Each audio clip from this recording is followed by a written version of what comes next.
السلام عليكم ورحمة الله وبركاته. الحمد لله رب العالمين، وأشهد أن لا إله إلا الله وحده لا شريك له. سبحانك اللهم خير معلم علمت بالقلم القرون الأولى، وأرسلت موسى بالتوراة مرشدا وابن البتول فعلم الإنجيل، وفجرت ينبوع البيان محمدا فسقى الحديث وناول التنزيل. وأشهد أن محمدا عبده ورسوله صلى الله تعالى وسلم وبارك عليه وعلى آله وصحبه وسلم تسليما كثيرا. أما بعد، أيها الأحباب، tumegusia kwamba sala miftahu rizq fala tudhayyuha. Sala ndio ufunguo wa riziki, musitupe sala katika maisha yenu. Ikhwata alkiram, anayetaka maisha ya raha, maisha mazuri, riziki yake iwe kunjufu, basi adumu na sala. Na iko mifano mingi ndani ya Qur'ani ya kuthibitisha uhusiano wa hii sala na riziki na mafanikio katika mambo mengi ya ulimwengu wetu. Taamal hala Maryama alayha salam. Hebu tumchunguze mama Maryam, maisha yake, tuone mafunzo makubwa tunayoyapata. Sayyidina Zakaria alayhi salatu wassalam alipomchukua kumlea Maryam, alimjengea chumba atakachokaa na afanya ibada zake. Qur'ani inatueleza kullama dakhala alayha Zakaria almihraba wajada indaha rizqa qala ya Maryamu anna laki hadha qalat huwa min indillah inna Allaha yarzuqu man yasha bighayri hisab. Nabii Zakaria alayhi salatu wassalam alikuwa akija kwa mama Maryam ndani ya chumba anachofanya ibada, wajada indaha rizqan, alikuwa akikuta chakula. Yasemekana ni matunda. Matunda haya hayapatikani ulimwengu huu, yani riziki ambayo haipo, na Zakaria ndiye anayeshughulika kumletea chakula. Akashangaa Nabii Zakaria, akamuuliza watu wapi chakula hiki? Qalat huwa min indillah, hichi chakula chatoka kwa Allah subhanahu wa ta'ala, inna Allaha yarzuqu man yasha bighairi hisab. Hapa Mwenyezi Mungu ametaja mihrab, na mihrabu ni mahali pa ibada. Ni maana mama Maryam alikuwa kisali katika chumba kile kufanya ibada zake, na ndio Mwenyezi Mungu akamfungulia barakat, akawa anapata riziki sahali, riziki ambayo hata hailetwi na Zakaria.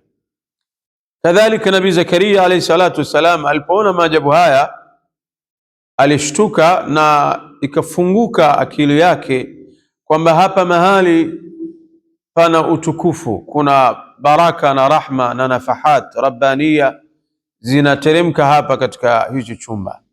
Hunalika daa Zakaria rabbahu, Nabii Zakaria akamwomba Allah akiwa maeneo yale pale, rabbi habli min ladunka dhurriyatan tayyiba innaka samiu du'a, Mola wangu nipe mtoto mwema, mimi sina mtoto na nimefikia umri huu, balaghani laqad balaghtu min alkibari itiya, umri umeenda na ninahofia nikiondoka hakuna mwenye kusimamia hii da'wa, mwenye kuwafundisha watu dini, basi nipe mtoto yarithuni wa yarithu min ali yaqub waj'alhu rabbi radhiya.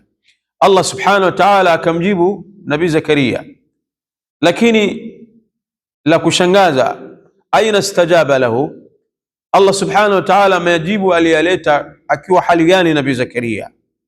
Qur'ani inatuambia hunalika fanadatuhu almalaikatu wa huwa qa'imun yusalli fil mihrab, malaika wakamuita Nabii Zakaria kumpa bishara ya mtoto, wa huwa qa'imun yusalli, akiwa Nabii Zakaria yuko wima yasali fil mihrab, katika chumba cha ibada.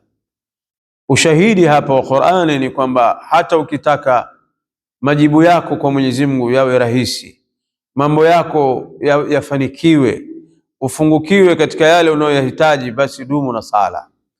Majibu yanakuja kwa Zakaria, wa huwa qa'imun yusalli fil mihrab.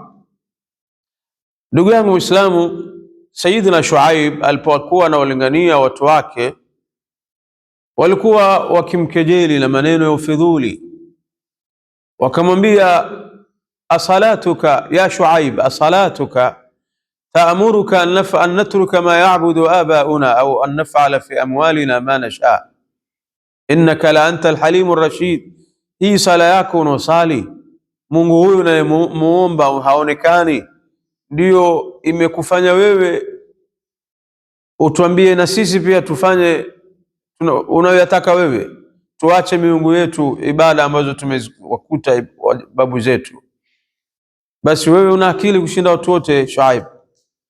Lakini Nabii Shuaib majibu yake aliwaambia, ya qaum araaitum in kuntu ala bayinatin min rabbi, na munaonaje ikiwa mimi hii ibada ninayoifanya ni ibada ya haki, iko sawa na ninayemwabudu ndiye Mola aliyeniumba mimi, warazaqani minhu rizqan hasanan, na amenipa riziki iliyo nzuri. Mwenyezi Mungu ananipa riziki nzuri, sipati tabu riziki yangu kupitia sala hii. Hapa Nabii Shuaib anatupa ushahidi wa kwamba mtu akiwa atadumu na sala, huwa na mawasiliano na Allah subhanahu wa ta'ala, basi riziki yake itakuwa nzuri, maisha yake yatakuwa ya raha, hatapata tabu wala kuteseka katika ulimwengu wake. Kwa hivyo ndugu zangu, ibada sala ni ibada iliyokusanya siri nyingi sana. Tujaribuni kushikamana na hii ibada, kuichunga hii sala, na riziki iliyo bora zaidi, rizqun yantadhiruk fi dari almuqam, ni riziki ambayo inakungojea iliyo bora zaidi katika janna. Mwenyezi Mungu anasema, wa fakihatin kathira la maqtu'atin wala mamnu'a. Katika surati Dukhan Mwenyezi Mungu anasema pia vile vile kutakuwa na rizqun karim, yani riziki iliyo tukufu akhira. Kwa hivyo wasia muhimu sana ndugu zangu Waislamu, tudumu na sala. Anayeacha sala huteseka katika maisha yake, hukasirikiwa na Mola wake, hulaaniwa na ardhi anayotembea juu yake na kila kiumbe, na ikawa ni nuksi katika maisha yake. Nafikiri nasaha hii tutaifanyia kazi. Allah subhanahu wa ta'ala atujalie mimi na wewe min alladhina yastami'una alqawla fayattabi'una ahsana. Wassalamu alaykum wa rahmatullahi wa barakatuh.